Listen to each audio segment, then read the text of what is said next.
Hey everybody, I'm Tom Vasel, and welcome to the Dice Tower. I'm talking today about the top 10 party games of 2025. I'm a big fan of party games, and I really like this style of game. Unfortunately, every year, hundreds of really bad party games are published, it seems anyway. So these are my 10 favorite that came out this year, and maybe you'll find one that you're looking for. Number 10 is Top Tier. This is from Indie Boards and Cards, designed by Amar Zoma, Dom Kozeki, and Tyler Osuji. Top Tier is a game in which you are ranking things in tiers. This is a very popular thing on the internet. I see it when I do video games. What's the best weapon to use in here? Who's the funniest character on this show?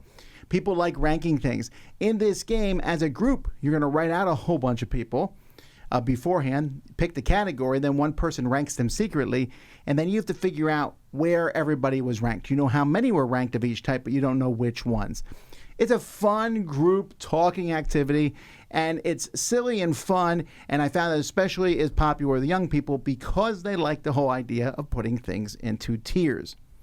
Number 9 is What's the Best Thing? This is from Big Potato Games, designed by Ed Najokos and James Vaughn. And there are many games where you rank things out there. Last year I talked about Ito, which I think is the pinnacle of this. What's the Best Thing is not quite as good, but what this game does is you're ranking different things against each other. Like this, I have the number 4 out of 10 and fish, and you have the number 9 out of 10 and candy. So we're sitting there going, okay, is Jawbreaker better than trout? You know, and so you're trying to match things in different orders. And it works well. There's that silliness of the categories mismatch in there. But hey, now you'll know what the best thing is. Next, we have Cup the Crab, which sounds like a very odd phrase. This is from Mondo Games. Michael Fedkulter is a designer. But this is a game in which I guess the crabs are looking for new cups to live in. There are all these cups that are discarded on the shore. And you also have squids that are going in bottles. But what it is you have a bunch of cards and you are playing them into these piles, but at some point you want to take that whole pile, cup the crab, so to speak. And to do so, though, you want to wait till there's enough good stuff there, but someone else might beat you to the punch. So it's sort of a chicken-style game. Who's going to go first? And I like that. Simple, fast, fun, speedy card game, Cup the Crab. Number 7 is How Many What? This is a game from the Op Games, designed by Matt Fantastic. And How Many What is just a simple little trivia game about height and length and weight, but you're using other objects. How long is a whale in grains of rice? Or in golf clubs? How tall are the pyramids in Taylor Swift's? Or in basketballs? And that's the kind of questions to ask. People are writing their answer down. You're trying to get the closest to the correct answer. That's silly fun. It uses real math. It tells you how tall Taylor Swift is, and then you can figure out that to the height of the pyramid. But in the moment, a silly fun party game. How many what? Where is that Europe? From Fractal Juegos, designed by Magnus Carlsen and Eric Anderson Sudin. This is not a game that you would think necessarily a party game because it's geography. In this game, you are drafting different cities, and then you're placing them in front of you in a grid based on their correlation to other cities in the grid. Is it north of this city? Is it east or west of this city? Is it northeast? The game even gets trickier when it adds in the monuments and things where special things might be. And you might be able to point to where a city is on the map, but then you're like, which of these cities is more east than the other city? And that's fun. You're building this grid, and you flip them over at the end, and the numbers in the back tell you what goes where. That works really well, and I like this concept a lot. It's a fun, it reminds me of Timeline of sorts. That is, where is that? ? Europe. Bad Apples. This is published by Lost Boy Entertainment. Casey Shrimple is the designer. And Bad Apples, there's a sack of apples that you're bidding on. At each round, everyone has a stack of apples, and you're going to throw an apple in. It might be a positive or a negative number or cancels the highest positive or whatever. And you'll reveal one of those apples, and everyone starts bidding on it. Once you drop out of the bidding, another apple is revealed. And this keeps going to only one person's left, and they pay their bid, but they win all the apples.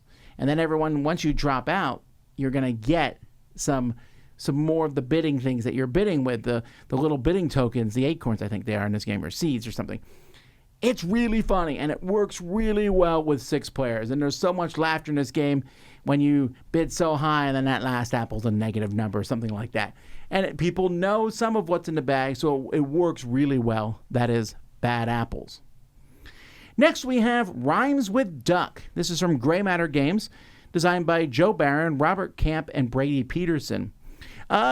Rhymes with Duck definitely sounds like they were trying to do some sort of adult party game, but it's not. It's for the whole family. What it does is it gives you a word, happy, and then everyone writes a word that rhymes with that, and you're trying to match the most people at the table. Sometimes a simple concept is the best one. That's why I like this game, because if I write, Tim, and I'm saying, well, what rhymes with Tim? Well, Jim, J-Y-M. That's the first thing I thought of, but you might have thought of him, H-I-M. Yeah, that's probably what you thought of. And that concept going back and forth, it works very simple, very well. Sometimes, like I said, simple is better. Rhymes with duck. Number 3 is Alibis from All Play Games, designed by Albert Montes. Alibis is going to appeal to people who like code names. There's a bunch of criminals in the middle of the table. You get 2 of them. And each of these criminals has a word written on them. And the 2 words you get, you need to write a word that connects those 2 words somehow. There are lots of games that do this, like I said, Codenames and Medium.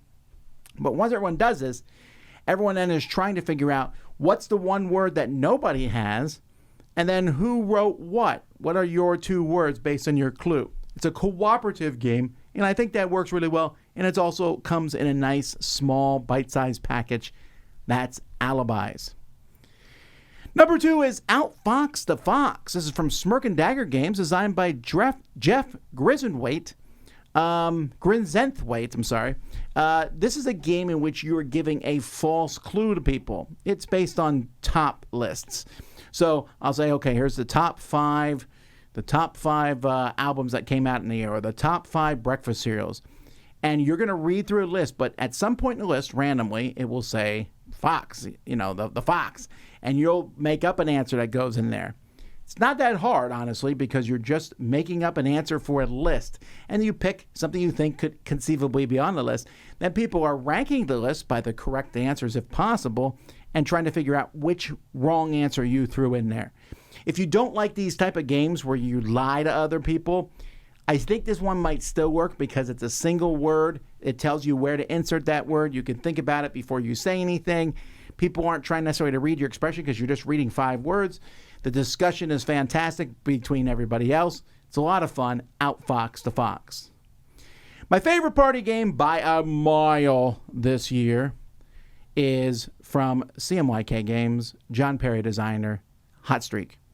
Hot Streak is just an amazing game. It is a game in which mascots are racing. If you've ever seen mascots race, it's a hilarious thing. They're falling over, turning in the wrong directions, and that's what happens in this game. There are 4 mascots. They're going to race. They might turn around. They might fall down. They might run off the board. They might knock someone else over, and you are betting on which one you think will make to the end.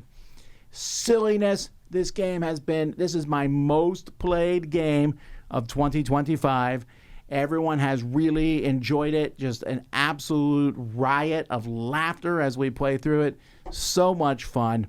Just an easy party game. I bring it to almost every situation at this point. Hot Streak. So there you go, folks. Those are my top 10 party games of 2025. I'm Tom Vasel. Thanks for watching.